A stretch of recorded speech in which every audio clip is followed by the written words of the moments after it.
XML, or Extensible Markup Language, is a flexible text-based format used to store and transport structured data.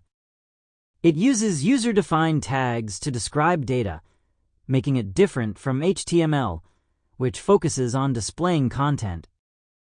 XML follows a hierarchical tree structure, where elements are nested, and it supports attributes to provide additional information.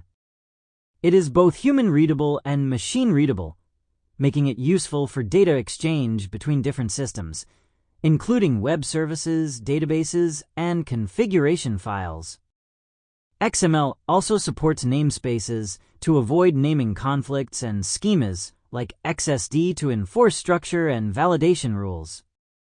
While XML is widely used, it can be verbose compared to more modern formats like JSON, which is often preferred in web applications due to its simplicity. Despite this, XML remains valuable in enterprise applications, document storage, and industries like finance and healthcare, where structured and validated data is crucial. Its extensibility and platform independence make it a powerful choice for managing and exchanging complex information across different systems.